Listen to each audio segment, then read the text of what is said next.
Durante uma conexão internacional, um executivo recebe uma ligação aterrorizante da mãe pedindo socorro. Ela está trancada dentro de um congelador pela nora e a chamada cai antes que ele entenda tudo. Desesperado, ele abandona tudo para voltar correndo e descobrir uma verdade que muda sua vida para sempre. Se esta história te interessou, não se esqueça de se inscrever no nosso canal e diga-nos de que cidade você nos está vendo. Continuamos. Prometo que essa vai ser a melhor história que você vai escutar na sua vida. O salão de embarque do aeroporto de Frankfurt fervilhava com vozes em dezenas de idiomas diferentes. Empresários ajustavam gravatas enquanto falavam ao telefone, turistas arrastavam malas coloridas e famílias corriam entre os portões de embarque. No meio daquela multidão internacional, Ricardo Mendonça permanecia imóvel diante do painel de voos, os olhos fixos nas letras luminosas que anunciavam destinos pelo mundo inteiro. Ele segurava o celular com tanta força que os nós dos dedos ficaram brancos. A tela exibia apenas uma chamada encerrada, mas aquelas palavras trêmulas ainda ecoavam dentro dele como um grito preso na garganta. Ricardo, meu filho, estou com tanto frio. Ela me trancou aqui. A Fabiana me trancou. Por favor, me ajuda. A voz de Dona Helena, sua mãe, soava tão frágil, tão desesperada, tão distante. E então a ligação havia caído. Simplesmente caído. Ele tentou ligar de volta imediatamente, mas o telefone só chamava e ninguém atendia. Tentou o telefone fixo da casa, o celular da esposa, até mesmo o número da governanta que trabalhava com eles há anos. Nada. Silêncio absoluto do outro lado do oceano, um silêncio que gritava mais alto que qualquer tempestade. Ricardo tinha 43 anos, cabelos negros começando a embranquecer nas têmporas, porte atlético de quem frequentava a academia, mesmo com a agenda caótica e aquele olhar determinado de homem acostumado a resolver problemas. Ele era vice-presidente executivo de uma multinacional de tecnologia, viajava pelo menos 15 dias por mês, negociava contratos milionários e tinha sob sua responsabilidade mais de 2.000 funcionários espalhados por 3 continentes. Estava acostumado a crises, a pressões, a decisões que podiam custar milhões em questão de segundos. Mas nada, absolutamente nada em sua carreira brilhante o havia preparado para aquele momento. Ele sentiu as pernas fraquejarem. Um homem ao lado o olhou com curiosidade quando Ricardo se apoiou no balcão de informações, o rosto subitamente pálido. Uma funcionária da companhia aérea perguntou em inglês se ele estava bem, mas ele mal conseguiu responder. A mente dele disparava em 1000 direções diferentes, tentando processar o que tinha acabado de ouvir. A Fabiana. Sua esposa, Fabiana, havia trancado a mãe dele em algum lugar. Ela me trancou aqui. Onde? Por quê? Como? Fabiana era sua esposa há 7 anos. Eles se conheceram em um evento corporativo em São Paulo, onde ela brilhava como uma estrela entre os empresários e socialites da alta sociedade paulistana. Ela era publicitária, linda, inteligente, carismática, sempre impecável em seus vestidos de grife e com aquele sorriso que abria portas nos círculos mais exclusivos da cidade. Quando começaram a namorar, Ricardo se sentiu o homem mais sortudo do mundo.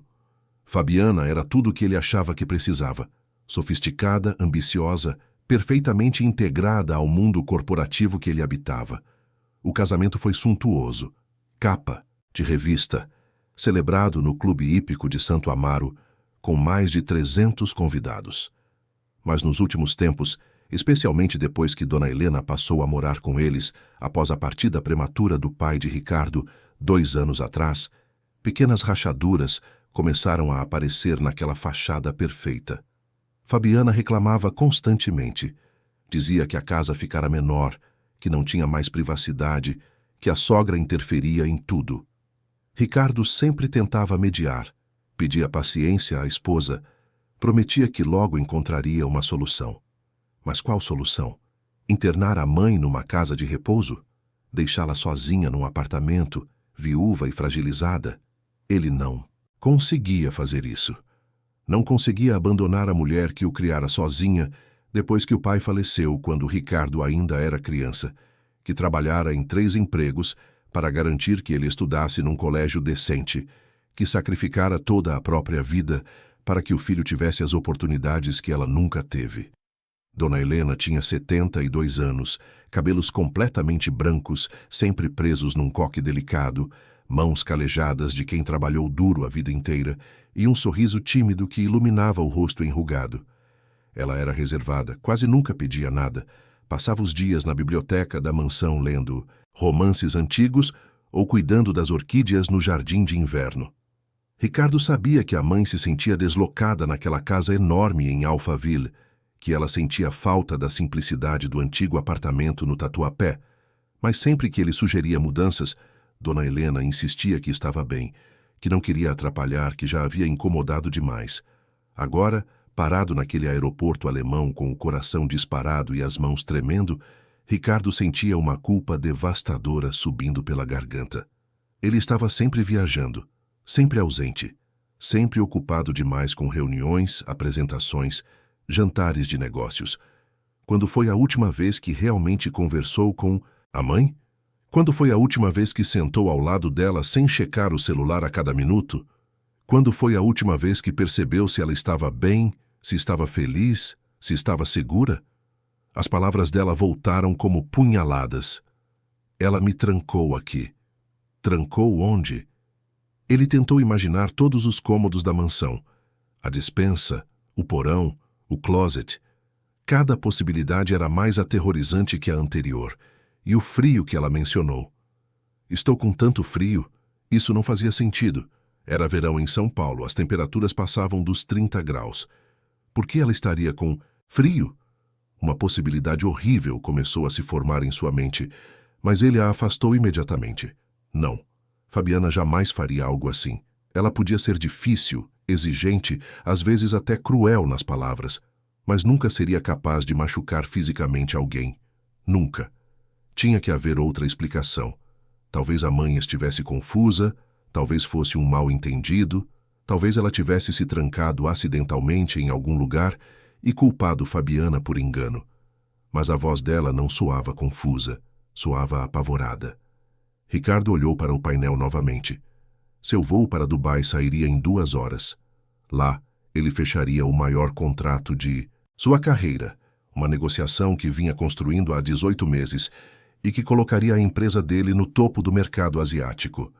Seu chefe, os investidores, todos esperavam por aquela assinatura. Cancelar agora seria um desastre profissional. Poderia custar não apenas o contrato, mas sua própria posição na empresa. Mas ele olhou para o celular novamente, para aquela chamada encerrada, e todas as outras considerações simplesmente desapareceram. Nada daquilo importava. Absolutamente nada. Sua mãe precisava dele. Sua mãe, que sempre esteve lá quando ele precisou, que nunca lhe negou nada, que envelheceu trabalhando para que ele pudesse ter um futuro melhor. E agora ela estava em perigo. Ela estava com medo. Ela estava pedindo ajuda. Ricardo guardou o celular no bolso e caminhou com passos firmes até o balcão da companhia aérea. A mesma funcionária que perguntara se ele estava bem, o recebeu com um sorriso profissional. "Preciso remarcar meu voo", disse ele em inglês, a voz rouca. "Preciso voltar para o Brasil. Imediatamente." A mulher digitou no computador, franzindo a testa. "Senhor, o próximo voo direto para São Paulo só sai amanhã de manhã. Mas temos um voo para Lisboa em 1 hora, com conexão para São Paulo. Chegaria por volta das 10 da noite, horário local. Quero esse voo. Mas o senhor tem uma reserva para Dubai. Cancele tudo. Quero o voo para São Paulo, agora." Enquanto a funcionária processava as mudanças, Ricardo enviou uma mensagem rápida para seu assistente, cancelando todas as reuniões da próxima semana. Não deu explicações, não pediu desculpas, simplesmente cancelou. Depois ligou para o chefe, que atendeu no segundo toque, a voz animada. "Ricardo, está tudo certo para amanhã? Os sheiks estão ansiosos. Não vou conseguir ir, Paulo.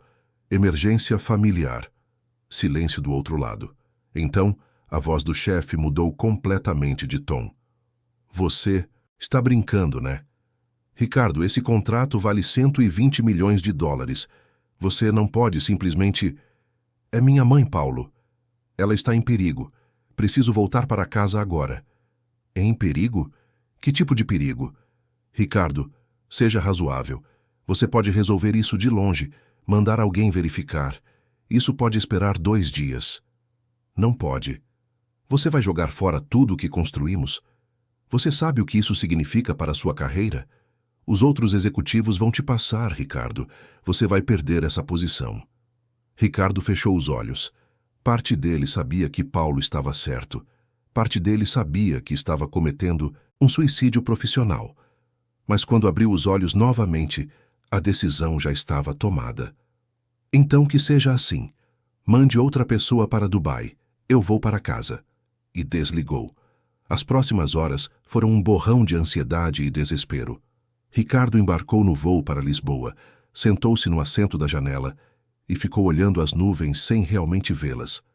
Tentou ligar para a casa dezenas de vezes, mas ninguém atendia. Enviou mensagens para Fabiana, para a governanta Sebastiana, até mesmo para alguns vizinhos. Nada. Como se toda a casa tivesse simplesmente desaparecido do mapa. Ele não conseguiu comer nada durante o voo. Não conseguiu dormir. Ficou apenas sentado ali, repassando mentalmente cada interação recente com Fabiana, procurando sinais que tivesse perdido, pistas de que algo estava errado. E quanto mais pensava, mais coisas começavam a se encaixar de maneiras perturbadoras. Nos últimos meses, sempre que ele voltava de viagem, Dona Helena parecia mais quieta, mais retraída. Houve aquela vez que ele a encontrou chorando no jardim e ela disse que era apenas saudade do marido. Houve aquela vez que notou um hematoma no braço dela e Fabiana explicou que a sogra havia tropeçado nas escadas. Houve aquela vez que Sebastiana, a governanta, pediu para conversar com ele em particular e Fabiana interrompeu dizendo que a funcionária estava sendo demitida por roubo. Ricardo não questionou. Confiou na esposa. Acreditou nela. Agora, cada uma dessas memórias voltava sob uma luz diferente, mais sombria, mais assustadora. E se não fossem coincidências? E se fossem sinais que ele ignorou porque estava ocupado demais, importante demais, distante demais? A escala em Lisboa foi torturante. Ricardo caminhou pelo terminal como um autômato. Comprou um café que não bebeu, sentou-se em frente ao portão de embarque e ficou ali, imóvel, contando os minutos. Quando finalmente embarcaram no voo para São Paulo, ele sentiu um alívio momentâneo, mas logo foi substituído por um medo ainda maior. O que ele encontraria ao chegar em casa? Onde estava a mãe? Ela ainda estava viva? A palavra que ele se proibira de pensar finalmente emergiu, inevitável e aterrorizante. Durante as 9 horas de voo sobre o Atlântico, Ricardo não tirou o celular do modo avião nenhuma vez. Sabia que não teria sinal no meio do oceano, mas continuava olhando para a tela preta como se ela pudesse magicamente lhe dar respostas. Ao lado dele, uma mulher jovem dormia encostada na janela. Na fileira da frente, uma criança assistia desenhos animados, tudo tão normal, tão cotidiano, enquanto o mundo dele desmoronava silenciosamente a 10.000 metros de altitude. Ele pensou no pai. Alberto Mendonça havia sido um homem simples, mecânico de profissão, que morrera inesperadamente de um problema no coração quando Ricardo tinha apenas 8 anos. A mãe ficara sozinha com uma criança para criar, sem faculdade, sem muitas opções. Ela costurava para fora, fazia doces por encomenda, dava aulas de reforço. Ricardo cresceu vendo a mãe trabalhar até tarde da noite, os olhos vermelhos de cansaço, mas sempre com aquele sorriso quando ele chegava da escola. Quando ele ganhou a bolsa de estudos para a universidade, Dona Helena chorou de felicidade.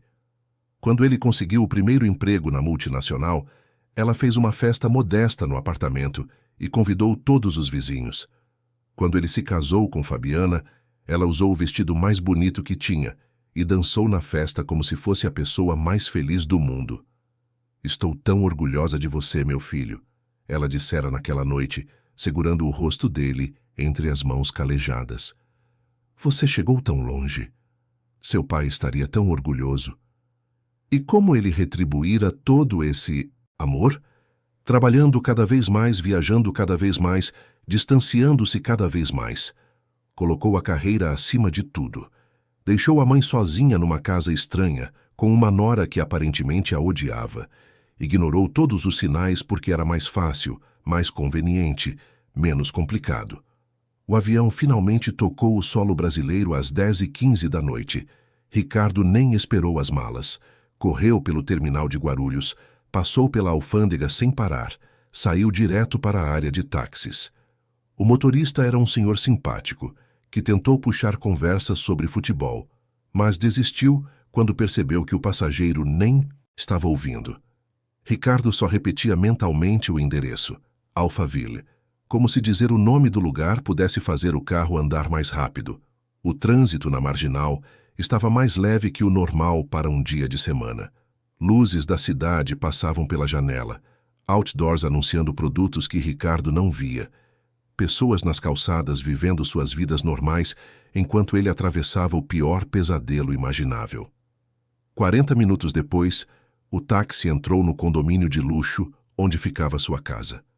O segurança o cumprimentou normalmente, sem qualquer indicação de que algo estivesse errado. As ruas arborizadas do condomínio estavam tranquilas, silenciosas, cada mansão protegida por muros altos e câmeras de segurança.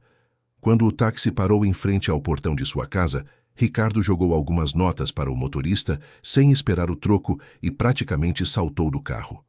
A mansão estava iluminada. Podia ver as luzes da sala de estar acesas, a piscina com aquela iluminação azulada, tudo aparentemente normal. Talvez tivesse sido um engano, talvez a mãe estivesse bem, talvez... Ele digitou o código no portão eletrônico com dedos trêmulos. O portão deslizou devagar, tão devagar. Ricardo não esperou terminar. Passou pelo vão assim que coube e correu pelo jardim, até a porta principal. Usou a chave, empurrou a porta com força. Mãe, mãe! Fabiana apareceu no topo da escada, descendo com aquela elegância calculada que sempre a caracterizava. Ela usava um conjunto de moletom branco, os cabelos loiros presos num rabo de cavalo, o rosto sem maquiagem. Parecia surpresa, ou talvez estivesse fingindo surpresa. Ricardo, o que você está fazendo aqui? Não era para estar em Dubai. Onde está minha mãe? Fabiana desceu mais alguns degraus, a expressão mudando para preocupação. Sua mãe está descansando, querido. Ela não estava se sentindo bem hoje. Passou o dia toda na cama. Mentira, ela me ligou. Ela disse que você a trancou em algum lugar. O rosto de Fabiana mudou sutilmente. Um flash de algo que Ricardo não conseguiu identificar. Algo que desapareceu tão rápido que ele quase duvidou de ter visto. Então ela suspirou, balançando a cabeça com uma expressão de infinita paciência. Ricardo, sua mãe anda muito confusa ultimamente. Eu já te falei isso. Ela esquece coisas, mistura realidade com imaginação. Hoje de manhã, ela insistiu que eu havia escondido as joias dela, sendo que ela nem tem joias valiosas. Foi um dia difícil. Eu quero ver ela. Agora. Ela está dormindo, querido. Tomou um calmante. Melhor deixá-la descansar. Mas Ricardo já estava subindo as escadas, ignorando os protestos de Fabiana.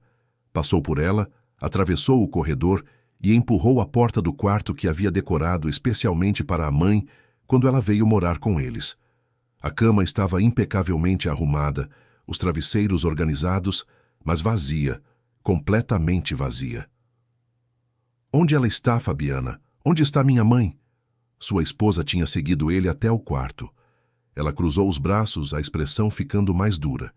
Eu já disse, ela está descansando. Em que quarto? No quarto dela. Esse é o quarto dela. Não, querido. Hoje ela quis dormir no quarto de hóspedes. Você sabe como ela fica quando está confusa. Ricardo saiu do quarto e foi direto para o quarto de hóspedes no final do corredor. Também vazio. Voltou. Olhou para Fabiana com uma fúria que nunca sentira antes na vida. Eu vou revirar essa casa inteira se preciso. Vou procurar em cada cômodo, em cada closet, em cada espaço. e você vai me dizer agora, neste exato momento, onde está minha mãe. Fabiana o encarou por um longo momento, e então, pela primeira vez desde que Ricardo entrara na casa, ele viu medo nos olhos dela, medo genuíno. Ela está no hospital, disse Fabiana finalmente, a voz baixa. O mundo parou. No hospital? Por quê? O que aconteceu? Foi um acidente, Ricardo. Um acidente terrível. Ricardo sentiu o chão desaparecer sob seus pés. A palavra hospital ecoou dentro dele como um sino fúnebre, pesada e definitiva. Ele olhou para Fabiana, para aquela mulher com quem dividira os últimos 7 anos de sua vida, e de repente ela parecia uma completa estranha. Uma estranha que olhava para ele com uma expressão que misturava desafio e algo que poderia ser remorso, ou talvez apenas irritação por ter sido descoberta. Que hospital? Qual hospital, Fabiana? Hospital Sírio-Libanês. Ela está lá desde a tarde. Desde a tarde? E você não achou necessário me ligar, me avisar? Minha mãe está hospitalizada e você simplesmente... Eu tentei ligar, Ricardo. A voz de Fabiana subiu uma oitava, adquirindo aquele tom de vítima que ela usava tão bem. Tentei várias vezes, mas você não atendia. Estava naquele seu voo importante, naquela sua reunião importantíssima que não podia ser interrompida. Ricardo puxou o celular do bolso e verificou o histórico. De fato, havia 3 chamadas não atendidas de Fabiana. Todas feitas enquanto ele estava no avião entre Frankfurt e Lisboa, com o telefone no modo avião. Mas isso não explicava por que ela não respondera quando foi ele quem tentou ligar. Não explicava o desespero na voz de sua mãe. Não explicava absolutamente nada. Que tipo de acidente? As palavras saíram entre os dentes cerrados. Fabiana desviou o olhar, fixando-o em algum ponto indeterminado da parede. Ela ficou presa no freezer da despensa. Não sei como aconteceu, mas quando encontrei ela, estava em estado de hipotermia. Presa no freezer? Ricardo sentiu uma náusea subir pela garganta. Como alguém fica preso num freezer? Não sei, Ricardo. Eu não vi como aconteceu. Quando desci para verificar por que ela não tinha almoçado, encontrei a porta trancada. Precisei chamar o técnico para abrir. E por acaso você ouviu ela pedindo socorro? Gritando? Batendo na porta? A despensa é longe da sala, você sabe disso. E eu estava numa videoconferência com um cliente. Só fui verificar quando... Ricardo não esperou ouvir o resto. Girou nos calcanhares e desceu as escadas correndo, quase tropeçando nos últimos degraus. Fabiana gritou algo atrás dele, mas ele já estava na garagem, entrando no seu carro. O motor do BMW rugiu quando ele girou a chave com força demais, fazendo os pneus cantarem no mármore ao acelerar em direção ao portão automático. A cidade estava mais movimentada agora. A vida noturna de São Paulo em pleno vigor, mesmo sendo uma segunda-feira. Carros transitavam pelas avenidas, bares cheios de gente rindo e bebendo, outdoors iluminados anunciando shows e eventos. Ricardo atravessou tudo aquilo como se estivesse num túnel, vendo apenas a estrada à frente, as luzes dos outros carros borradas pelas lágrimas que ele se recusava a deixar cair. O trajeto até o hospital sírio-libanês durou 20 minutos, que pareceram 20 horas.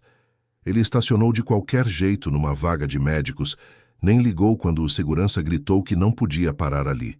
Entrou correndo pelo saguão principal, passou pelas recepcionistas que tentaram pará-lo, foi direto até o balcão de informações. Helena Mendonça, onde ela está? Qual quarto? A atendente digitou no computador com aquela calma profissional que deixou Ricardo quase louco de impaciência. Senhora Helena Mendonça foi admitida às 15h30. Ela está na ala de cuidados especiais, quarto 312. Ricardo nem agradeceu. Correu até os elevadores, apertou o botão do 3º andar repetidas vezes, como se isso pudesse fazer a cabine chegar mais rápido. Quando as portas finalmente se abriram no andar certo, ele saiu antes delas terminarem de abrir, esbarrando numa enfermeira que carregava uma bandeja com medicamentos. Com licença, desculpa. Ele passou pelas portas duplas da ala especial, procurando freneticamente pelos números dos quartos. 302, 304, 308. Quando chegou ao 312, hesitou pela primeira vez. A porta estava entreaberta. Uma luz suave vinha de dentro. Ele podia ouvir o bip regular de monitores, aquele som característico de hospitais que sempre lhe causava arrepios. Ricardo empurrou a porta devagar. Dona Helena estava deitada na cama, tão pequena sob os lençóis brancos que parecia ter encolhido. Fios e tubos conectavam seu corpo aos monitores ao lado da cama. Soro pingava lentamente numa veia do braço esquerdo. O cabelo branco, normalmente preso naquele coque caprichado, estava solto e desarrumado sobre o travesseiro. Mas o que mais chocou Ricardo foi o rosto da mãe. Estava pálido, tão pálido que parecia de cera. Os lábios tinham um tom ligeiramente azulado. Havia manchas escuras sob os olhos fechados. Mãe. A palavra saiu como um sussurro estrangulado.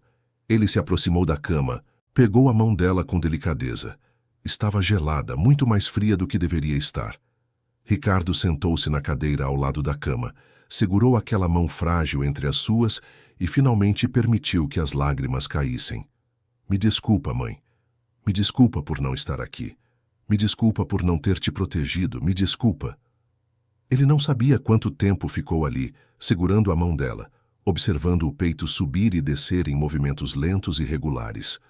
A porta do quarto se abriu e uma médica jovem entrou usando jaleco branco e com um tablet na mão. Ela tinha olhos bondosos e um sorriso suave que tentava ser reconfortante. Senhor Mendonça, sou a doutora Beatriz Almeida, responsável pelo caso da sua mãe. Ricardo se levantou imediatamente. Como ela está? O que aconteceu? Ela vai ficar bem? A médica gesticulou para que ele saísse do quarto. Vamos conversar no corredor para não perturbá-la. Eles caminharam até uma pequena sala de espera vazia no final do corredor. A doutora Beatriz sentou-se e indicou que Ricardo fizesse o mesmo, mas ele não conseguia. Ficou de pé, os braços cruzados, todo o corpo tenso esperando o veredito. Sua mãe chegou aqui em estado de hipotermia moderada. A temperatura corporal dela estava em 32 graus, quando o normal é 37. Ela também apresentava sinais de desidratação severa e estava em estado de semiconsciência. Felizmente, conseguimos estabilizá-la. Ela está fora de perigo. Ricardo sentiu os joelhos fraquejarem de alívio. Graças a Deus. Quando ela vai acordar? Provavelmente nas próximas horas. Demos sedativos leves para que o corpo dela pudesse se recuperar sem estresse adicional.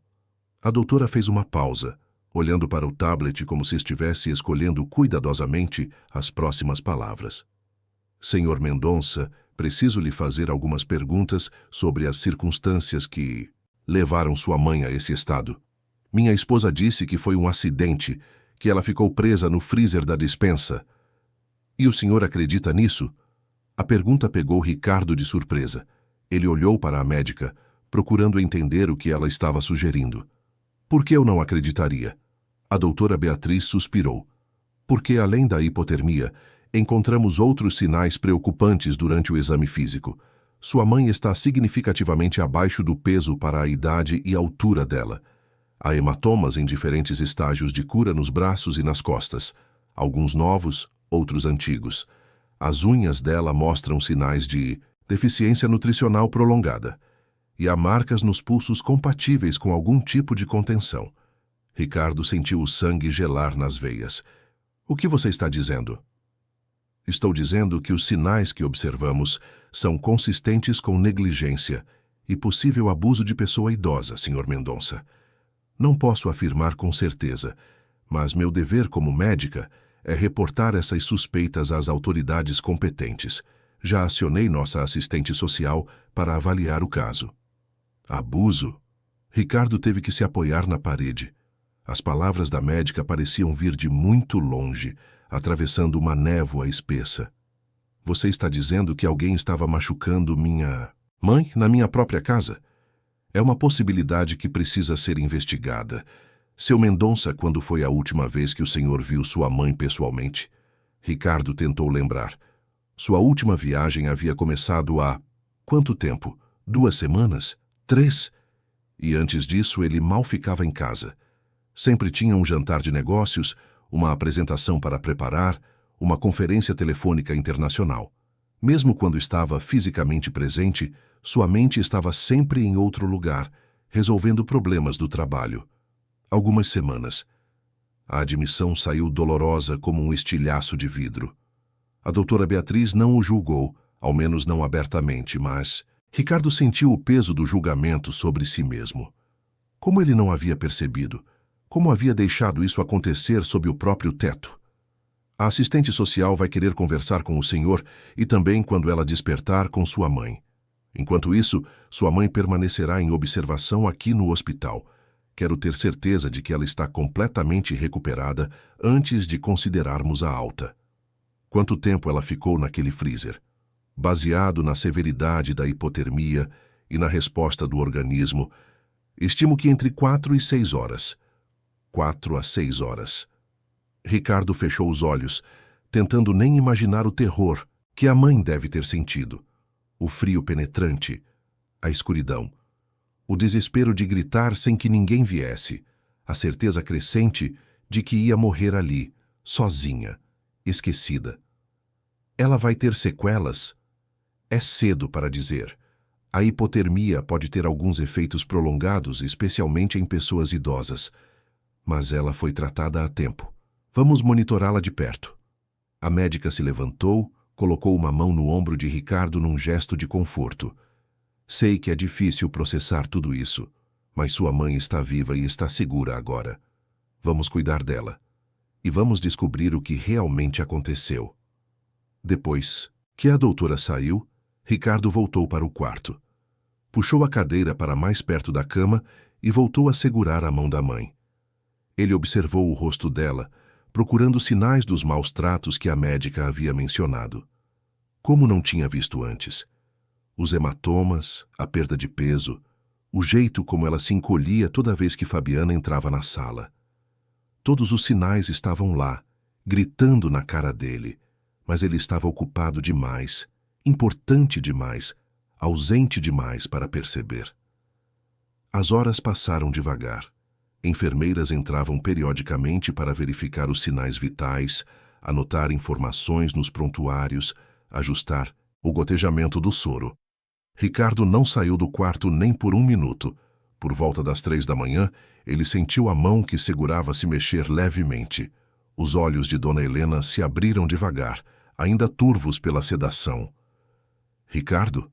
A voz era tão fraca que ele quase não ouviu. Estou aqui, mãe, estou aqui. Ela tentou sorrir, mas o esforço pareceu consumi-la. Você voltou. Claro que voltei. Você me ligou, lembra? Me pediu ajuda. Os olhos dela se encheram de lágrimas. Eu estava com tanto medo, tanto frio. Achei que ia morrer ali. Não vai morrer, mãe. Você está segura agora. Estou aqui e não vou deixar ninguém te machucar nunca mais. Dona Helena fechou os olhos novamente, as lágrimas escorrendo pelas têmporas. Foi ela, Ricardo, a Fabiana. Ela me trancou lá de propósito. Por que, mãe? Por que ela faria isso? Porque eu vi o que ela estava fazendo. Viu o quê? Mas Dona Helena já havia voltado a dormir, exausta pela breve conversa. Ricardo ficou ali sentado, a mente fervilhando com perguntas. O que a mãe tinha visto?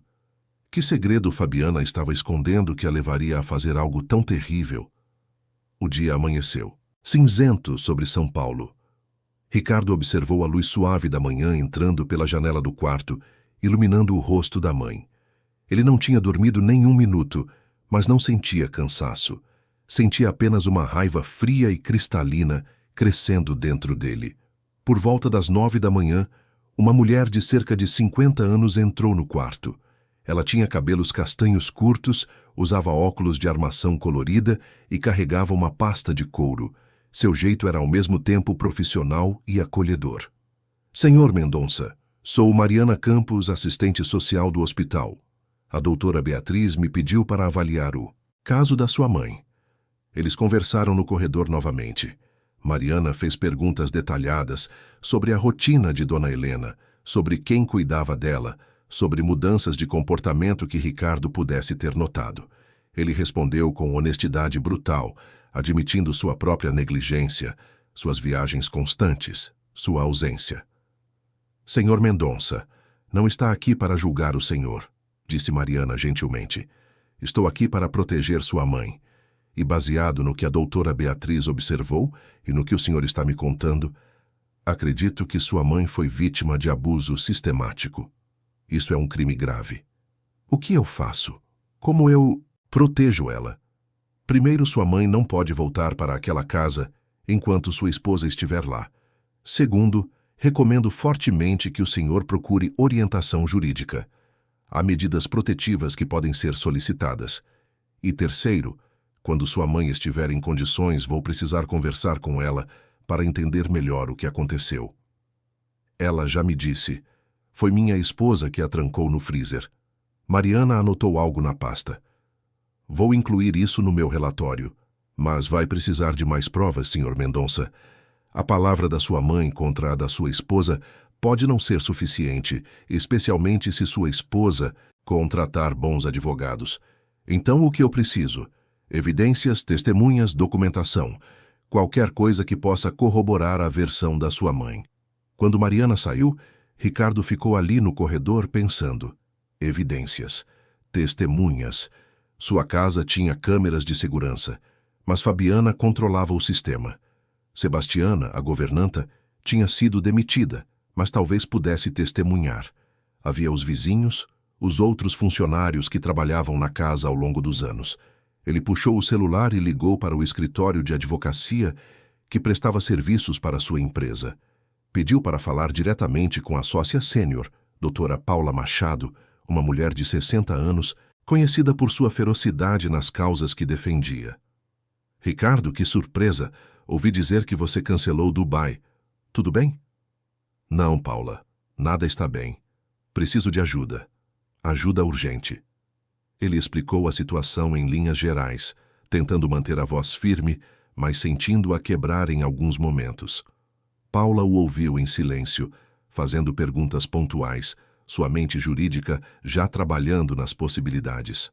Ricardo, isso é muito sério. Estamos falando de crime de tortura, maus tratos de pessoa idosa, possível tentativa de homicídio. Sua esposa pode pegar décadas de prisão se conseguirmos provar. Pode me ajudar? Posso e vou. Mas você precisa entender uma coisa. Fabiana é conhecida, admirada, tem conexões sociais importantes. Ela vai se defender com tudo que tem. Isso vai ficar feio, Ricardo. Muito feio. Não me importo. Ela quase matou minha mãe. Então vamos à guerra.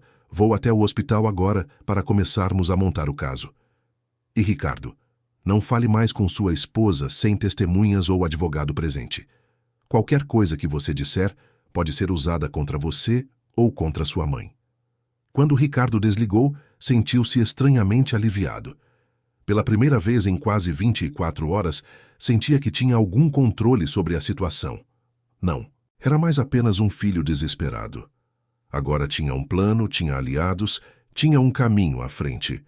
Voltou para o quarto e encontrou Dona Helena acordada, olhando pela janela. Ela virou o rosto quando ouviu os passos dele e Ricardo viu algo em seus olhos que nunca tinha visto antes.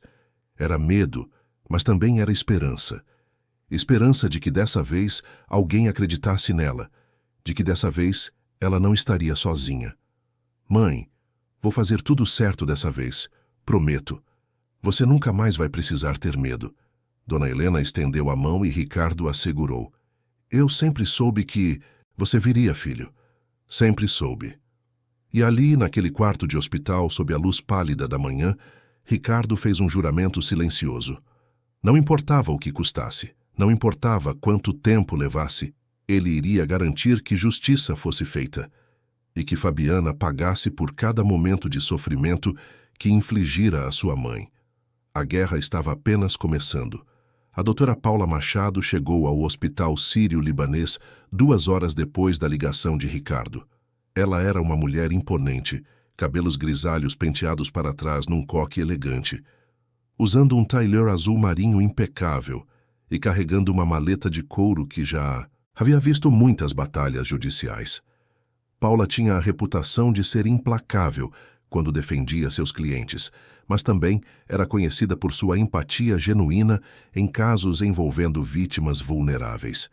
Ricardo a conhecia há anos, desde que ela começara a prestar consultoria jurídica para a multinacional onde ele trabalhava. Se havia alguém em quem ele poderia confiar neste momento, era ela. Eles se encontraram na mesma sala de espera onde Ricardo conversara com a doutora Beatriz horas antes. Paula sentou-se, cruzou as pernas com elegância e abriu a maleta, retirando um bloco de anotações e uma caneta. Ricardo, antes de começarmos, preciso que você entenda a dimensão do que estamos enfrentando, disse ela, a voz firme, mas gentil. Fabiana não é uma pessoa qualquer. Ela tem imagem pública impecável, participa de eventos beneficentes, é colunável, tem amigos influentes na sociedade paulistana. Quando isso vier a público, e vai vir, ela terá recursos para se defender de forma muito agressiva. Não me importo com os recursos que ela tem. Ela quase matou minha mãe. Eu sei. E é exatamente por isso que precisamos ser estratégicos e meticulosos. Um passo errado pode arruinar o caso inteiro. Paula clicou a caneta, preparando-se para anotar. Vamos começar pelo começo. Me conta tudo, desde quando sua mãe veio morar com vocês. Ricardo passou a próxima hora relatando em detalhes os últimos 2 anos.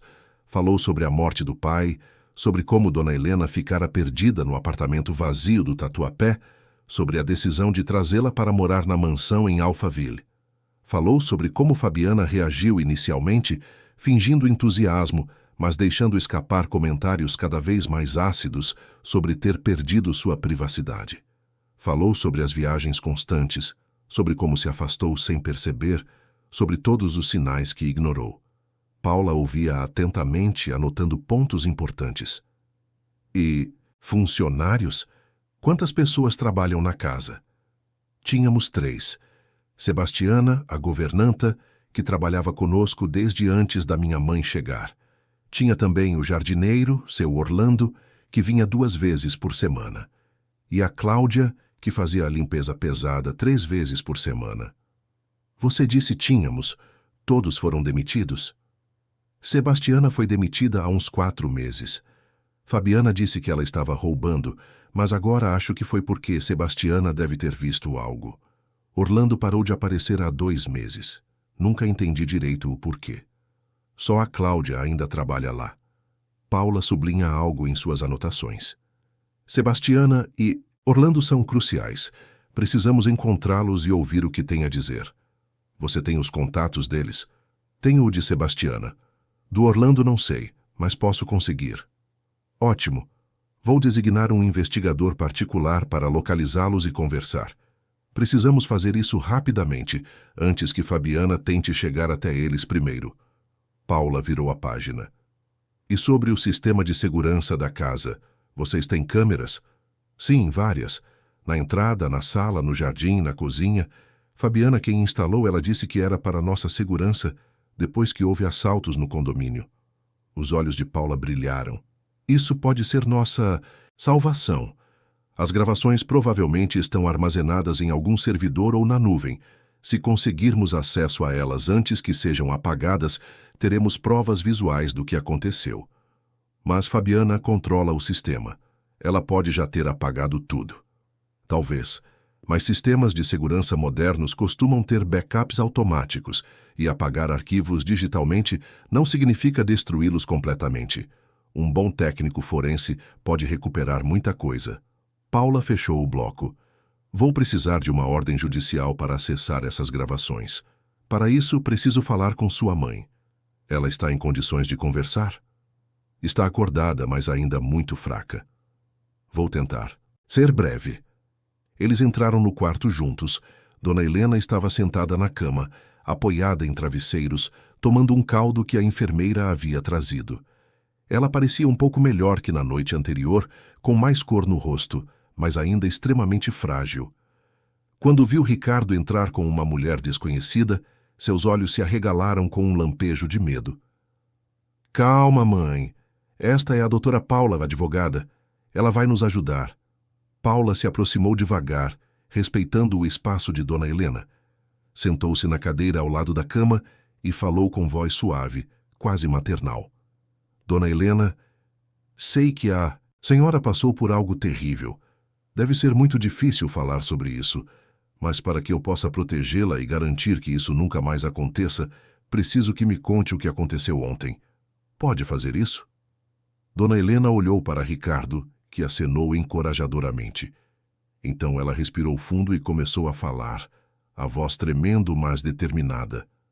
A Fabiana sempre foi fria comigo. Desde o primeiro dia que pisei naquela casa, senti que não era bem-vinda.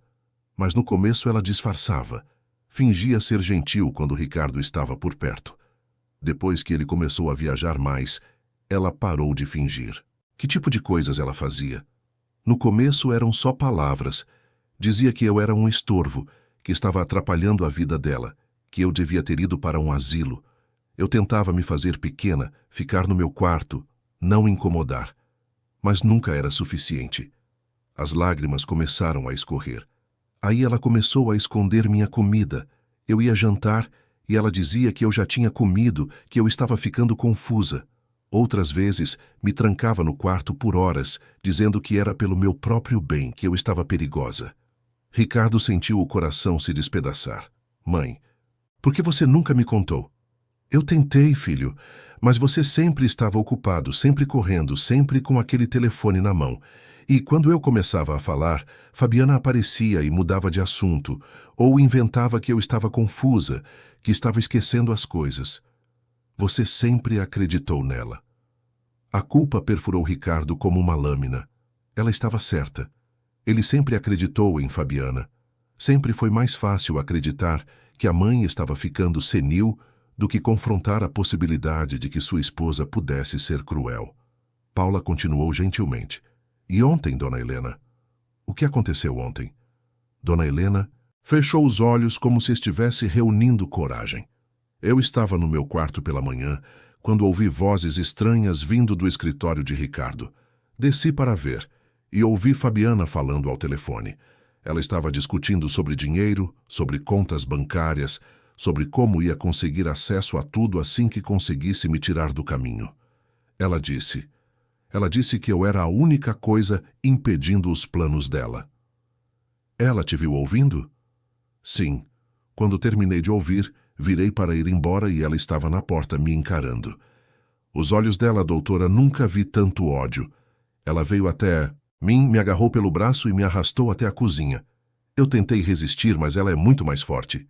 Me empurrou para dentro do freezer da despensa e trancou a porta por fora. Você gritou? Pediu socorro? Gritei até ficar rouca. Bati na porta até minhas mãos ficarem machucadas. Mas a despensa é isolada, ninguém ouve nada de lá. E Fabiana tinha mandado a Cláudia embora mais cedo, dizendo que não precisaria dela naquele dia. Dona Helena soluçou. Fiquei lá no escuro, o frio me cortando como facas. Perdi a noção do tempo. Achei que ia morrer. Então lembrei que tinha meu celular no bolso do casaco. Consegui ligar para Ricardo. E depois que você ligou? Não sei. Acho que desmaiei. A próxima coisa que lembro é de estar numa ambulância. Paula anotava furiosamente. Dona Helena, a senhora tem mais alguém que possa confirmar essas agressões? Alguém que possa ter visto algo? Sebastiana sabia. Por isso Fabiana a demitiu. A Sebastiana tentou me proteger algumas vezes. Ficava comigo quando Ricardo viajava. Mas então Fabiana inventou aquela história de roubo e a mandou embora. Vou encontrar Sebastiana, prometeu Paula. E vou fazer com que sua história seja ouvida, Dona Helena. A senhora foi muito corajosa ao contar tudo isso. Depois de saírem do quarto, Paula se virou para Ricardo com uma expressão grave. Seu caso é sólido, mas complicado. Vou redigir um pedido de medida protetiva de urgência para sua mãe e uma ordem de busca e apreensão para as gravações das câmeras. Também vou solicitar o afastamento imediato de Fabiana da residência. Mas, Ricardo, você precisa estar preparado. Quando ela receber essas notificações, vai reagir. E pode não ser bonito. Deixa ela reagir. Quero que ela mostre quem realmente é. Paula colocou a mão no ombro dele. Vou designar Eduardo Lemos, nosso melhor investigador particular, para rastrear Sebastiana e Orlando. Também vou pedir que ele investigue o histórico de Fabiana. Procure outros casos, outros empregos, qualquer coisa que possa indicar um padrão de comportamento. Você acha que ela já fez isso antes? Pessoas que cometem esse tipo de abuso raramente começam do nada. Geralmente há uma história. Nas próximas 48 horas, a vida de Ricardo virou um turbilhão de reuniões com advogados, conversas com investigadores e vigílias ao lado da cama da mãe. Ele não voltou para casa. Não falou com Fabiana. Alugou um quarto no hotel, vizinho ao hospital, e se revezava entre dormir algumas horas e estar presente para Dona Helena. Eduardo Lemos, o investigador particular, era um homem na casa dos 50 anos, careca, usando sempre jeans e jaqueta de couro, com um olhar perspicaz, que parecia ler as pessoas como livros abertos. Ele trabalhou com eficiência impressionante. Em menos de 24 horas, havia localizado Sebastiana. A ex-governanta morava numa casa simples, em São Miguel Paulista, na zona leste de São Paulo. Quando Eduardo e Ricardo apareceram à porta dela, Sebastiana abriu e imediatamente começou a chorar ao ver Ricardo. Seu Ricardo, graças a Deus o senhor veio. Eu estava tão preocupada com a dona Helena. Eles se sentaram na pequena sala onde Sebastiana serviu café e contou sua história entre lágrimas e soluços. Eu tentei proteger ela. Tentei mesmo. Mas a dona Fabiana era muito esperta. Fazia as piores coisas quando sabia que ninguém estava olhando. Eu via as marcas, via a dona Helena cada vez mais magra, mais assustada. Tentei falar com o senhor uma vez, lembra? Mas a dona Fabiana apareceu e inventou aquela história de que eu estava roubando joias. Joias que nem existiam. Por que você não... Foi à polícia? E quem ia acreditar em mim contra uma mulher rica e famosa como a dona Fabiana? Uma simples doméstica? Eu precisava do dinheiro da indenização para cuidar da minha mãe que está doente. Mas nunca parei de me preocupar com a dona Helena. Nunca. Eduardo gravou todo o depoimento dela. Também conseguiu contato de Orlando, o jardineiro, que confirmou ter presenciado vários episódios estranhos. Uma vez, viu Fabiana empurrar Dona Helena com força no jardim. Outra vez, ouviu gritos vindo de dentro da casa. Mas Orlando, como Sebastiana, tinha medo de confrontar uma mulher tão poderosa. As pessoas têm medo de se posicionar contra os ricos, disse Eduardo para Ricardo, enquanto dirigiam de volta do bairro de Orlando. Mas agora temos 2 testemunhas dispostas a depor. Isso muda tudo. A reviravolta crucial veio no 3º dia. Eduardo, usando seus contatos na área de tecnologia, conseguiu rastrear o sistema de segurança da casa através de um técnico que havia feito a instalação original. As câmeras, como Paula suspeitara, tinham backup automático na nuvem. Fabiana poderia ter apagado as gravações locais, mas as cópias em nuvem ainda estavam lá, protegidas por senha que o técnico conseguiu recuperar.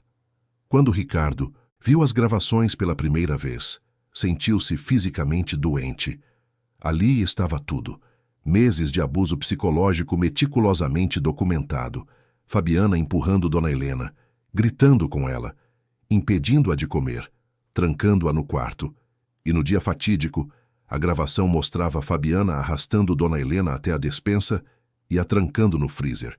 Minutos antes, ela havia desligado as câmeras internas da despensa, mas as câmeras externas capturaram o momento em que ela levou Dona Helena para lá. Ela foi premeditada, disse Eduardo analisando as imagens. Ela desligou as câmeras específicas, mas esqueceu que as externas continuariam gravando. Foi um erro, e esse erro vai custar muito caro para ela.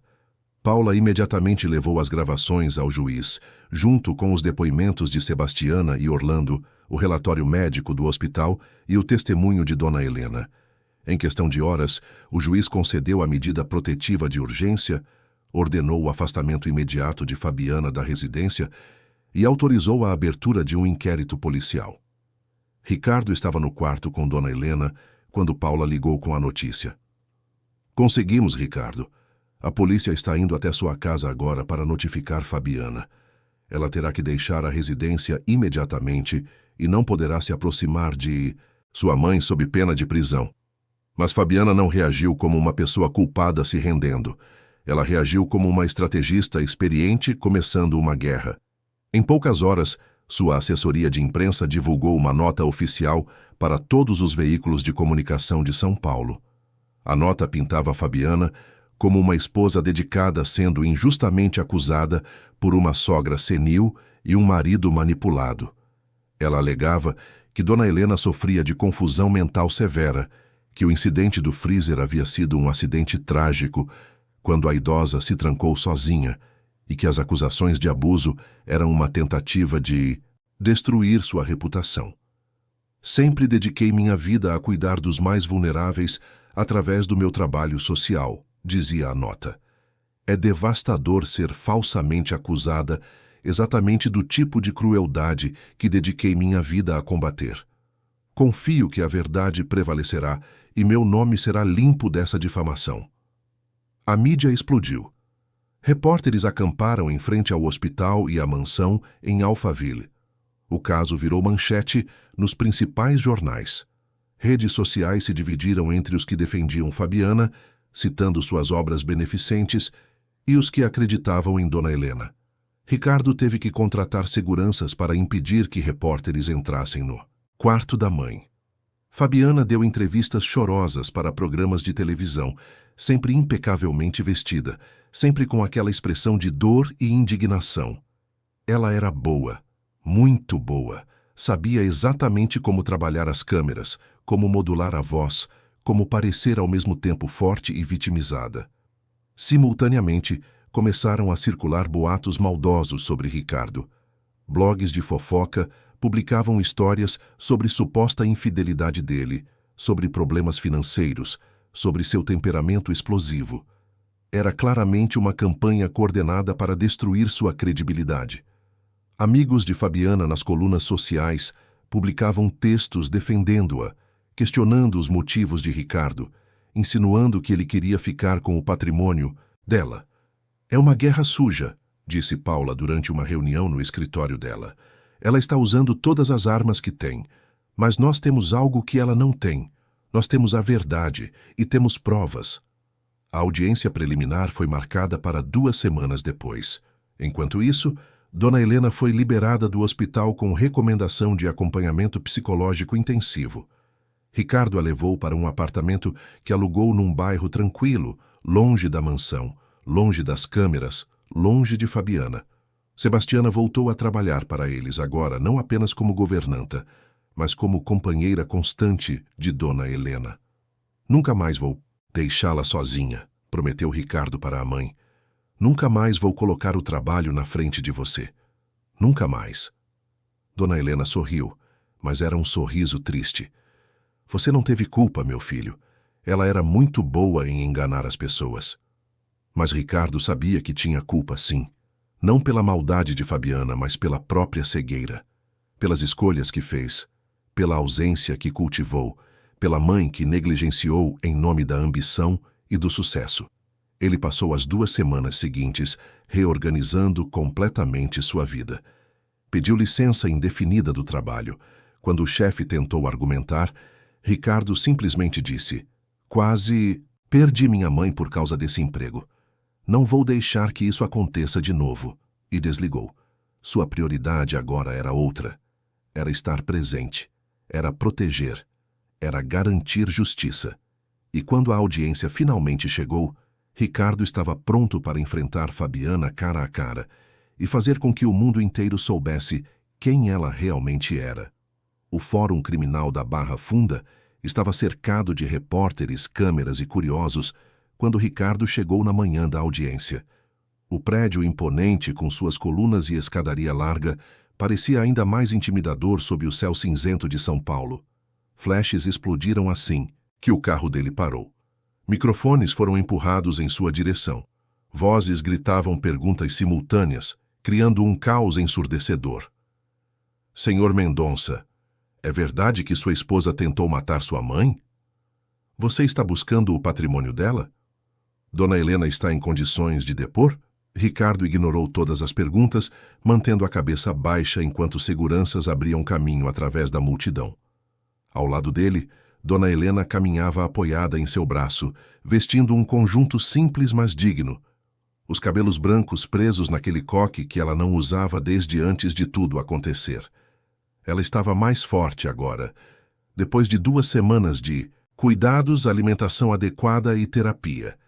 Mas Ricardo ainda podia ver o medo nos olhos dela, um medo que provavelmente nunca desapareceria completamente. Está tudo bem, mãe. Eu estou aqui.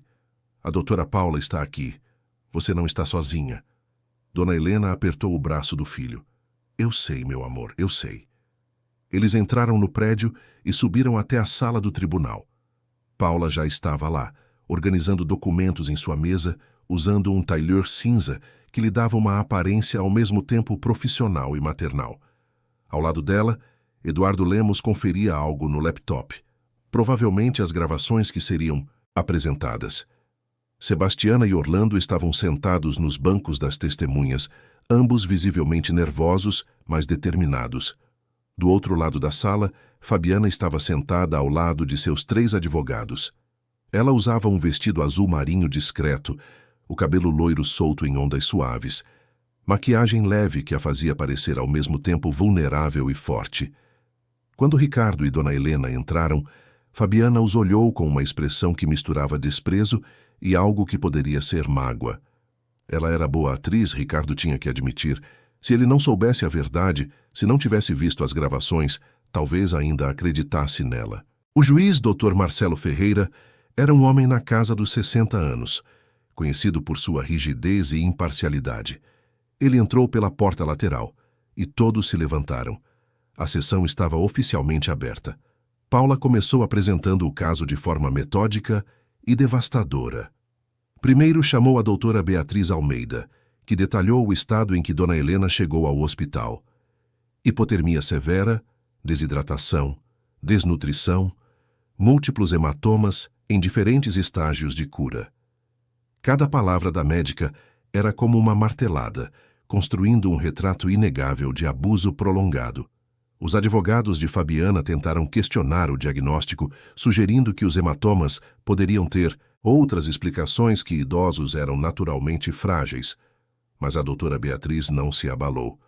Não são hematomas acidentais, ela disse firmemente. São lesões consistentes com agressão intencional e contenção forçada. Vi muitos casos de abuso de idosos em minha carreira. Este é um dos mais claros que já encontrei. Em seguida, Mariana Campos, a assistente social, depôs sobre os sinais psicológicos de trauma que Dona Helena apresentava. O medo excessivo, a dificuldade em fazer contato visual, o jeito como se encolhia quando certos assuntos eram mencionados. Tudo apontava para a vítima de abuso sistemático e prolongado. Quando chegou a vez de Sebastiana, a ex-governanta, subiu ao púlpito com as mãos tremendo. Mas quando começou a falar, sua voz ficou firme, alimentada pela indignação acumulada de meses de silêncio forçado. Eu via tudo, disse ela, as lágrimas escorrendo. Via a dona Fabiana humilhar a dona Helena, gritar com ela, empurrá-la. Via quando escondia a comida dela, quando a trancava no quarto por horas. Tentei interferir várias vezes, mas a dona Fabiana me ameaçava. Dizia que me demitiria sem referências, que faria com que eu nunca mais conseguisse trabalho em São Paulo. Quando finalmente tentei contar para o senhor Ricardo, ela inventou aquela história de roubo e me mandou embora. Os advogados de Fabiana atacaram ferozmente. Sugeriram que Sebastiana estava inventando histórias por vingança, que era uma funcionária descontente buscando dinheiro. Mas Sebastiana manteve sua versão, inabalável. Orlando, o jardineiro, corroborou tudo o que Sebastiana havia dito. Ele tinha visto menos, já que trabalhava principalmente do lado de fora, mas os episódios que presenciou eram igualmente perturbadores. Uma vez, viu Fabiana arrastando Dona Helena pelos cabelos. Outra vez, ouviu a idosa implorando por água enquanto Fabiana ria. Mas o momento crucial veio quando Paula pediu permissão para apresentar as gravações das câmeras de segurança. A sala ficou em silêncio absoluto, enquanto as luzes se apagavam e o telão se acendia. Ricardo segurou a mão da mãe enquanto as imagens começavam a passar. Ele já havia visto aquilo dezenas de vezes durante a preparação do caso, mas cada vez era como uma punhalada nova. Ver a pessoa que ele amou, com quem se casou, com quem sonhou construir uma vida, fazendo aquilo com sua mãe. Era insuportável. As gravações mostravam tudo. Fabiana empurrando Dona Helena com força. Fabiana gritando insultos horríveis enquanto a idosa chorava. Fabiana impedindo-a de comer, jogando o prato de comida no lixo enquanto Dona Helena implorava. Fabiana trancando-a no quarto e saindo, deixando a idosa batendo desesperadamente na porta. Mas a gravação mais devastadora era a do dia do freezer. Mesmo sem áudio interno, as imagens externas mostravam claramente Fabiana arrastando Dona Helena até a despensa. Mostrava a expressão de terror no rosto da idosa. Mostrava Fabiana trancando a porta com um cadeado e guardando a chave no bolso. E então, minutos depois, mostrava Fabiana voltando para a sala, pegando um copo de vinho e se sentando calmamente no sofá para assistir televisão, como se nada tivesse acontecido. Quando as luzes se acenderam novamente, havia lágrimas em muitos rostos na sala. Alguns dos repórteres que haviam conseguido entrar limpavam os olhos discretamente. O juiz Ferreira tinha uma expressão sombria. "Doutora Paula, essas gravações são autênticas?" perguntou ele. "Sim, Excelência. Temos o laudo técnico confirmando que não houve qualquer tipo de edição ou manipulação. O técnico que instalou o sistema também está disponível para depor se necessário." O juiz acenou. "Não será necessário. As imagens falam por si." Os advogados de Fabiana tentaram argumentar que as gravações estavam fora de contexto, que não mostravam toda a história, que Dona Helena poderia ter provocado essas reações. Mas era tarde demais. O dano estava feito. A verdade estava ali, inegável e brutal. Quando finalmente chegou a vez de Fabiana depor, ela subiu ao púlpito com a cabeça erguida, ainda mantendo aquela fachada de dignidade ferida. Seu advogado principal, Dr. Augusto Rocha, conduziu um interrogatório cuidadosamente preparado, onde Fabiana pintou-se como uma mulher dedicada que tentou ao máximo cuidar de uma sogra difícil e mentalmente instável. "Eu amava Dona Helena", disse ela, a voz embargada de emoção falsa. "Fiz tudo o que pude para tornar aquela casa confortável para ela, mas ela estava cada vez mais confusa, cada vez mais agressiva. Eu não sabia mais como lidar, e sim, admito que perdi a paciência algumas vezes. Quem nunca perdeu? Mas nunca, jamais, tentei machucá-la intencionalmente." "E o episódio do freezer?" perguntou o advogado dela. "Foi um acidente terrível. Dona Helena estava agitada naquela manhã dizendo que queria reorganizar a despensa. Eu estava ocupada com o trabalho e disse que não era um bom momento, mas ela insistiu. Quando fui verificar depois, encontrei a porta trancada. Ela deve ter se trancado acidentalmente de dentro. Imediatamente chamei ajuda e a levei ao hospital. Fiquei desesperada. Era uma história bem construída. Se não fossem pelas gravações, poderia até ser convincente. Mas havia as gravações, havia as provas, havia a verdade. Quando chegou a vez de Paula fazer o contra-interrogatório, ela se levantou devagar, pegou um tablet e caminhou até ficar em frente a Fabiana. "Senhora Fabiana, a senhora disse que foi um acidente, mas as câmeras mostram claramente a senhora arrastando Dona Helena até a despensa e trancando a porta com um cadeado. Como explica isso?" Fabiana hesitou pela primeira vez. "Eu estava tentando acalmá-la. Ela estava muito agitada." "Acalmá-la trancando-a num freezer industrial por 6 horas? Não foram 6 horas. Foram no máximo 2. O laudo médico confirma que foram entre 4 e 6 horas, baseado na severidade da hipotermia. A senhora está dizendo que os médicos mentiram?" "Não, eu me confundi com o horário." Paula mostrou o tablet para Fabiana. "Estas são suas mensagens de texto daquele dia. Às 14h30, a senhora escreveu para uma amiga dizendo, e cito, 'Finalmente vou ter paz nesta casa. O problema vai ser resolvido hoje.' O que a senhora quis dizer com isso?" O rosto de Fabiana empalideceu. "Eu não me lembro desse contexto. Provavelmente estava falando de outra coisa." "De que outra coisa?" "A senhora trancou Dona Helena no freezer às 13h20, conforme mostram as câmeras. Uma hora depois, escreveu essa mensagem. Parece bastante claro o contexto. Você está distorcendo tudo. A voz de Fabiana ficou mais aguda, perdendo aquele controle cuidadoso. Estou apenas apresentando fatos, senhora Fabiana. Fatos documentados, gravados e comprovados. Paula voltou para sua mesa e pegou outro documento. Também descobrimos algo interessante investigando seu histórico. Antes de se casar com Ricardo, a senhora trabalhou como cuidadora de um senhor idoso em Campinas. O nome dele era Antônio Silveira. Ele faleceu em circunstâncias suspeitas 6 meses depois que a senhora começou a trabalhar para ele. A família dele chegou a abrir uma investigação, mas acabou sendo arquivada por falta de provas. Gostaria de comentar sobre isso? Os advogados de Fabiana explodiram em objeções, alegando que aquilo era irrelevante para o caso atual. Mas o estrago estava feito. A semente da dúvida havia sido plantada. Fabiana não era uma esposa que perdeu a paciência uma vez. Era alguém com um padrão, uma história. O juiz bateu o martelo. Ordem, doutora Paula, mantenha o foco no caso presente. Sim, excelência. Paula se virou novamente para Fabiana. Última pergunta, senhora Fabiana. Por que a senhora fez isso? Por que machucar uma senhora idosa indefesa que nunca lhe fez mal algum? Fabiana a encarou com ódio puro. E então, algo nela quebrou. Talvez fosse o peso das mentiras. Talvez fosse a frustração de ver seu plano perfeito desmoronar. Talvez fosse simplesmente arrogância. Mas ela soltou a verdade como veneno, porque ela estava no caminho. A voz ecoou pela sala. Porque aquela casa era minha, aquela vida era minha, e ela apareceu e estragou tudo. Sempre no meio, sempre precisando de atenção, sempre fazendo Ricardo se sentir culpado.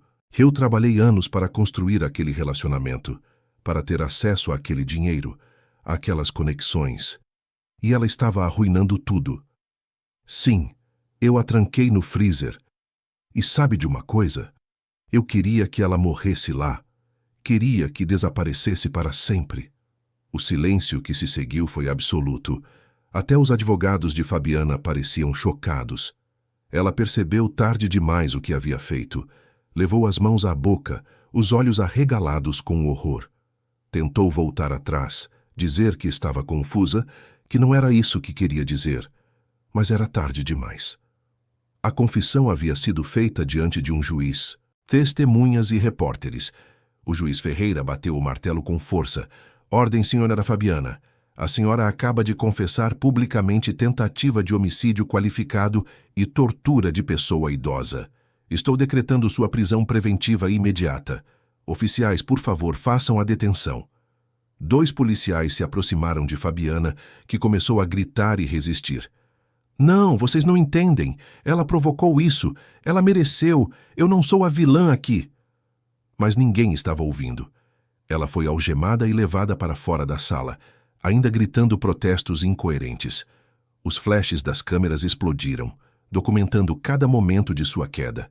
Ricardo abraçou a mãe, que chorava de alívio em seu ombro. Acabou, mãe, acabou. Nos meses que se seguiram, a vida de Ricardo e Dona Helena começou a se reconstruir lentamente. Fabiana foi condenada a 12 anos de prisão por tentativa de homicídio qualificado, tortura e maus tratos de pessoa idosa. O processo foi amplamente coberto pela mídia, virando um marco na discussão sobre abuso de idosos no Brasil. Muitas vítimas que antes tinham medo de falar encontraram coragem nas histórias de Dona Helena. Ricardo vendeu a mansão em Alphaville. Não conseguia mais olhar para aquele lugar sem lembrar do sofrimento da mãe. Com o dinheiro, comprou um apartamento aconchegante em Perdizes, perto de parques, e com uma vista linda da cidade. Dona Helena tinha seu próprio quarto, decorado exatamente como ela queria, com espaço para suas orquídeas e sua pequena biblioteca. Mas mais importante que o novo lar foi o novo propósito que encontraram. Ricardo usou parte de sua fortuna para criar a Fundação Helena Mendonça, dedicada a apoiar idosos vítimas de maus tratos. A organização oferecia assistência jurídica gratuita, acompanhamento psicológico, abrigo temporário e programas de reinserção social. Mariana Campos, a assistente social que primeiro identificou os sinais de abuso, tornou-se a diretora executiva da Fundação. Sebastiana coordenava o programa de cuidadores, treinando profissionais sobre como identificar e reportar abusos. Eduardo Lemos, o investigador, oferecia seus serviços pro bono para casos complexos. A Fundação cresceu além das expectativas. Em 2 anos, já tinha escritórios em São Paulo, Rio de Janeiro e Belo Horizonte. Atendia mais de 1.000 idosos por ano. Conseguiu a aprovação de leis mais rigorosas contra abuso de idosos. Virou referência nacional. Dona Helena, por sua vez, floresceu de maneiras que Ricardo nunca imaginou possíveis. Ela começou a frequentar aulas de pintura, descobrindo um talento artístico que não sabia que tinha. Suas telas, cheias de cores vibrantes e formas abstratas, eram expostas nas galerias da Fundação. Ela também participava de grupos de apoio, compartilhando sua história com outras vítimas, oferecendo a elas a mesma esperança que um dia lhe foi oferecida. O sorriso voltou ao rosto dela. Os pesadelos ainda vinham às vezes, mas cada vez mais espaçados, e sempre que acordava assustada, Ricardo estava ali, sempre presente, sempre atento, compensando anos de ausência com anos de presença. Ricardo nunca voltou para a multinacional. Descobriu que não sentia falta daquele mundo de negócios impiedosos e prioridades distorcidas. Seu trabalho agora tinha significado real. Cada idoso que a Fundação ajudava, cada família que conseguia se reconectar, cada abusador que era levado à justiça. Tudo isso valia mais que qualquer contrato milionário. Ele também encontrou tempo para si mesmo. Começou a correr pelas manhãs no Parque da Água Branca. Voltou a ler livros por prazer, não apenas relatórios de negócios. Fez novos amigos, pessoas genuínas que se importavam com ele como ser humano, não como executivo bem-sucedido. E pela primeira vez em décadas, sentiu-se verdadeiramente feliz. 3 anos depois do dia fatídico no freezer, a Fundação Helena Mendonça organizou sua primeira gala beneficente. O evento aconteceu no Copacabana Palace, reunindo empresários, artistas, políticos e ativistas. O dinheiro arrecadado seria usado para expandir as operações da Fundação para mais 5 estados. Dona Helena, aos 75 anos, subiu ao palco para fazer o discurso principal. Ela usava um vestido azul elegante, os cabelos brancos penteados em um coque moderno, e havia uma luz em seus olhos que não existia antes. Ricardo assistia da primeira fileira, o coração transbordando de orgulho. Há 3 anos, começou ela, a voz firme ecoando pelo salão. Eu estava presa num lugar escuro e frio, convencida de que minha vida havia acabado, convencida de que ninguém viria me salvar. Mas meu filho veio. Ele ouviu meu grito de socorro através de continentes e largou tudo para me buscar. E com isso, ele não salvou apenas minha vida. Ele salvou minha alma. Ela fez uma pausa, enxugando discretamente uma lágrima. Mas aquele resgate não terminou no hospital. Termina todos os dias, em cada abraço que trocamos, em cada café da manhã que dividimos, em cada conversa que temos. Termina aqui, nesta fundação, toda vez que ajudamos outra pessoa a escapar da escuridão. Porque a verdadeira vitória sobre o abuso não é apenas sobreviver, é transformar a dor em propósito, é pegar o sofrimento e moldá-lo em esperança para outros. Ela olhou diretamente para Ricardo. Meu filho me ensinou que nunca é tarde para fazer a escolha certa, que uma vida pode mudar de direção a qualquer momento, que o amor verdadeiro não é sobre estar sempre presente, mas sobre estar presente quando mais importa, e que coragem não é não ter medo, é ter medo e, mesmo assim, fazer o que precisa ser feito. A plateia aplaudiu de pé. Muitos choravam abertamente. Ricardo subiu ao palco e abraçou a mãe, aquela mulher extraordinária que sobreviveu ao inferno e saiu do outro lado ainda capaz de amar, de perdoar, de ajudar. Obrigado, mãe, ele sussurrou em seu ouvido, por me ensinar o que realmente importa. Ela sorriu, segurando o rosto dele entre as mãos. Não, meu filho. Obrigada por me lembrar que sempre há luz depois da escuridão que sempre há esperança depois do desespero e que o amor de uma família pode curar até as feridas mais profundas. Naquela noite, enquanto a gala continuava com música e celebração, Ricardo saiu para a varanda e olhou para o céu estrelado sobre São Paulo. Pensou em tudo que havia perdido nesses anos: o casamento, a carreira meteórica, a vida que achava que queria, e percebeu que não sentia falta de nada disso, porque havia ganhado algo infinitamente mais valioso. Havia ganhado sua mãe de volta. Havia ganhado propósito. Havia ganhado a si mesmo. A mansão em Alphaville, que uma vez foi palco de sofrimento silencioso, agora estava vazia, sendo preparada para se tornar um dos centros de acolhimento da fundação. Em breve, aquelas paredes que testemunharam tanta dor testemunhariam também cura e renovação. O quarto onde Dona Helena era trancada viraria uma sala de terapia. A despensa com o freezer seria demolida e substituída por um jardim terapêutico.